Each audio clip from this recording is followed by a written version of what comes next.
बिस्मिल्लाहिर्रहमानिर्रहीम। स्टूडेंट, आज का जो हमारा टॉपिक है वो आपके पास है components of the time series. This is the most important topic है कि components of the time series क्या हैं और कितने हैं। और आपको मैं एक एक बात रिपीट करके कहती हूँ कि आप जब भी तैयारी करो स्टैट्स के पेपर की, वो बीएस लेवल के लिए हैं, बीएससी के लिए हैं, एफएससी लेवल के लिए हैं, पंजाब बोर्ड वाले हैं, आप 5 ईयर्स पेपर निकाल के देखा करो। उसका ये फायदा होता है, एक तो आपको पैटर्न का पता चल जाता है, ठीक है, दूसरा आपको पता चल जाता है कि जी कौन से पोर्शन में कौन से क्वेश्चन आ रहे हैं, एंड थर्ड आपको पता चल जाता है कि हमारे पास इंपॉर्टेंट क्वेश्चन कौन से, और समटाइम्स तो वही क्वेश्चन आपके 5 ईयर्स पेपर वाले बार बार रिपीट हो रहे होते हैं। तो student, components of the time series most important topic है। आप अगर अपने पेपर्स देखोगे तो बार बार रिपीट हुआ है, आपको ये पता होना चाहिए, मोस्ट इंपॉर्टेंट है। There are the 4 components of the time series है। हमारे पास जो 4 है components of the time series, वो टाइम सीरीज के जो कंपोनेंट्स है वो 4 हैं। फर्स्ट हमारे पास क्या है, सेकुलर ट्रेंड है। सेकुलर ट्रेंड जिसे आप टी से शो करते हो। सेकंड हमारे पास जो है वो सीजनल वेरिएशन है।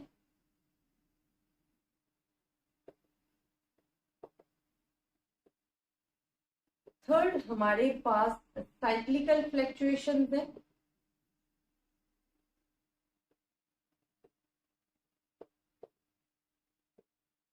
एंड फोर्थ जो हमारे पास है वो इरेगुलर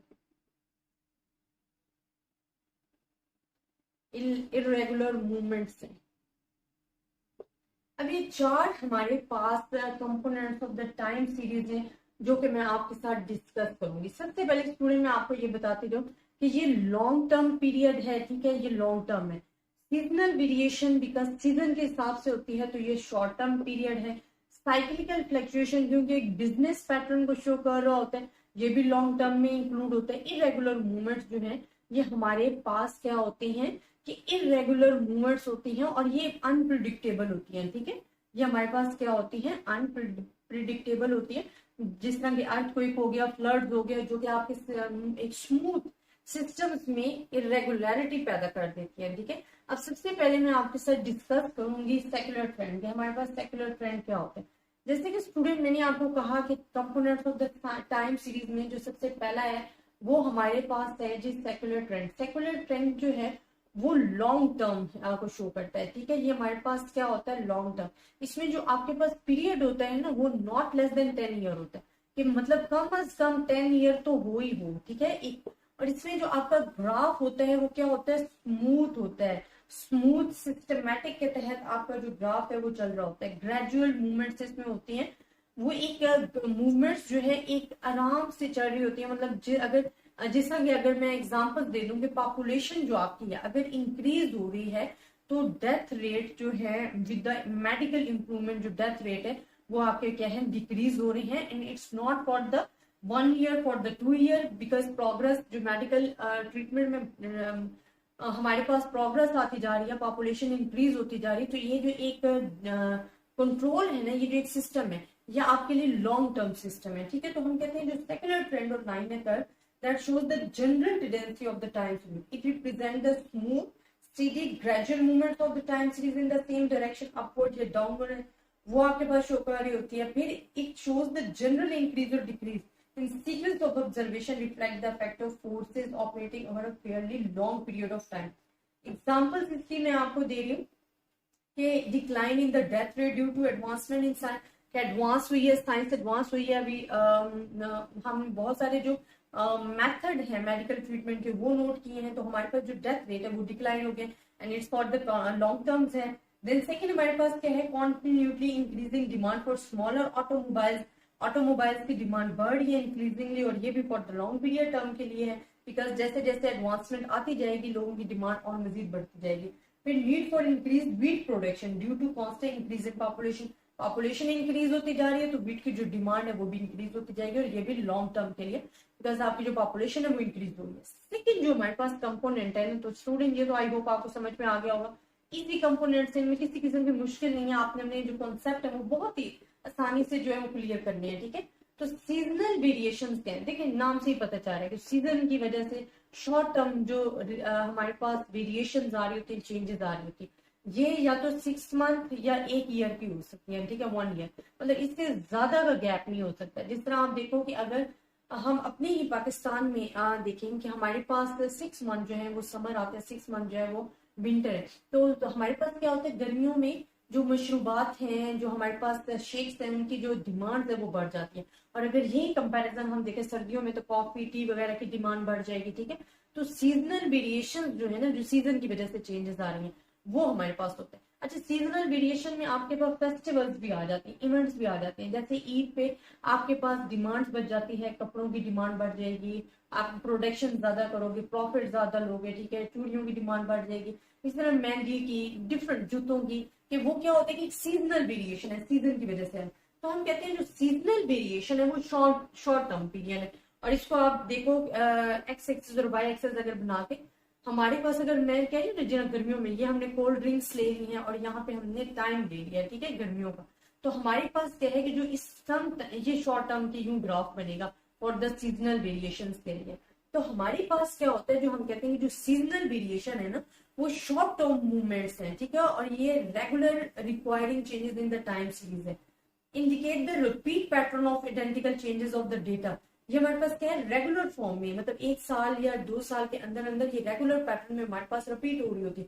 जैसे गर्मियों सर्दियों का आप ले लें, सर्दियों में स्वेटर्स की डिमांड बढ़ जाएगी और गर्मियों में आपके पास लॉन कॉटन की डिमांड बढ़ जाएगी। इसी तरह हमारे पास क्या है कि ये जो पीरियड है ना, ये डेली, वीकली, मंथली, ईयरली भी हो सकता है, ठीक है। तो ये वेरिएशन आपके पास सीजनल वेरिएशन होती है। और इसकी काजेज क्या क्या है, सीजन है, रिलीजियस है, फेस्टिवल्स है, सोशल कस्टम्स है। और एग्जांपल्स इसके क्या है, जिस तरह हम कहते हैं weekly statements of sales in a store है, increase in consumption of electricity in summer है, गर्मियां ज्यादा आएंगी, बिजली ज्यादा यूज होगी। और कोल्ड ड्रिंक्स जिस तरह ये हमारे पास ज्यादा यूज हो रही होती है इन समर सीजन। नेक्स्ट हमारे पास जो होता है ना स्टूडेंट, वो होता है cyclical variation. Cyclical variation long period ही कहा जाता है, बिकॉज बिजनेस है, बिजनेस में यूज होता है और ये एक साइकिल के तहत चलता है। साइक्लिकल वेरिएशन क्या होती है, इसका जो ग्राफ होता है ना, वो किस तरीके का होता है, ये मैं आपको बना के दिखाती हूँ। वो जो ग्राफ होता है ना स्टूडेंट, वो यूं होता है, साइकिल टाइप होता है। अब इसमें हमारे पास 2 से 3 पॉइंट्स होते हैं जो कि आपने याद रखने हैं साइक्लिकल वेरिएशन में। बिजनेस के लिए बहुत ही जो है इंपॉर्टेंट है, यहाँ हमारे पास पीक पॉइंट होता है। जिस तरह बिजनेस में आपके पास पीक पॉइंट है, आपके पास बूम पॉइंट है, एक्सपेंशन पॉइंट है, जहां पे आप ज्यादा से ज्यादा प्रॉफिट ले रहे हो। जब आपके बहुत ज्यादा फर्म्स ऐड हो जाती हैं तो आपकी जो प्रोडक्शन है वो बहुत ज्यादा हो जाती है, लेकिन जो डिमांड है वो कम हो जाती है, जिसकी वजह से आपका प्रॉफिट कम होने लगता है। प्रॉफिट कम होने लगा तो इसमें बहुत सारी जो हमारे प्रॉफिट है वो लूज होने लगा, बहुत सारी फर्म्स इससे अफेक्ट होने लगी। तो वो कंस्ट्रक्शन कॉन्ट्रैक्शन की वजह की तरफ जाने लगती है, कमी होने लगती है। एक पॉइंट वहां आते हैं जब हम, जिसे हम थ्रूफ कहते हैं, जिसका मतलब है कि आप लॉस में चले जाते हो। यहाँ पे वही फर्म्स जो हैं वो अपने आप को रख सकती हैं जो कि हमारे पास बहुत ज्यादा स्ट्रांग होती हैं। जो नॉर्मल फॉर्म्स होंगे वो छोड़ के चले जाएंगे। जब आपके पास फर्म्स कम हो जाएंगी, आपको डिमांड प्रोडक्शन की उतनी ही होगी, इट्स मीन कि आपको ज्यादा प्रोड्यूस करना पड़ेगा। इस तरह जैसे जैसे आप प्रोड्यूस करते जाएंगे तो एक्सपेंशन का जो हमारे पास प्रोसेस है वो स्टार्ट होता जाएगा और अगेन ये फिर बूम पॉइंट पे चला जाएगा जहां पे प्रॉफिट जो है वो। तो ये एक साइकिल है जो कि पीरियड्स रिपीट होते रहते हैं, इस वजह से इसको हम साइक्लिकल वेरिएशन कहते हैं। तो साइक्लिकल फ्लक्चुएशन या वेरिएशन में हमारे पास 4 फेजेस आते हैं, जिसे through, expansion, peak and recession कहते हैं, जो कि मैंने आपके साथ एक्सप्लेन किया। देन लास्ट वन हमारे पास आ जाती है इनरेगुलर वेरिएशन। अब स्टूडेंट इनरेगुलर वेरिएशन जैसे कि मैंने आपको बताया, जो कि हमारे रेगुलर पैटर्न में नहीं होती है, ठीक है, इनरेगुलर वेरिएशन। ये स्टूडेंट हमारे पास रेगुलर पैटर्न में नहीं होती है। इरेगुलर वेरिएशन ये क्या होती है, जिस तरह कि आप कह सकते हो कि फ्लड्स आ गए, अर्थक्वेक की वजह से नुकसान हो गया। तो ये जो डिफरेंट सिचुएशंस की वजह से हमारा जो सिस्टमैटिक पैटर्न है वो डिस्टर्ब होता है। These variation is called the irregular variation. हम कहते हैं irregular movements are unpredictable changes हैं, ये अनप्रिडिक्टेबल होती हैं, प्रिडिक्ट नहीं की जा सकती हैं। Indicate the effect of the random events, the examples of the war, floods, earthquake, fires, elections, these are the example. और ये हमारे पास क्या होते हैं, unsystematic, accidental and unusual in nature होते हैं। और इनको हम बोलते क्या है, एरेटिक, एक्सीडेंटल, रैंडम वेरिएशंस जो है इनको कह रहे होते हैं। अब इसकी एग्जांपल मैं आपको दे सकती हूँ कि अगर फैक्ट्री में आग लग गई है तो जो प्रोडक्शन है वो 3 हफ्ते के लिए डिले कर दी गई है। तो जो डिले हुई है हमारे पास प्रोडक्शन, तो वो हमारे पास क्या कहलाएगी, इरेगुलर वेरिएशन कहलाएगी। इसी तरह अगर आपके पास स्ट्राइक चल रही है फैक्ट्री में, तो उसकी वजह से भी अगर प्रोडक्शन डिले हो गया तो it's examples of the irregular variation. तो आई होप स्टूडेंट आपको 4 components of the variation time series समझ में आए होंगे। बहुत ही इजी, बहुत ही सिंपल और बहुत ज्यादा इंपॉर्टेंट है। अगर आपको फिर भी किसी भी किस्म की कंफ्यूजन है, आप मुझसे डिस्कस कर सकते हो। ज्यादा से ज्यादा स्टूडेंट्स के साथ शेयर कीजिएगा। अपनी दुआओं में याद रखिएगा। अल्लाह हाफिज।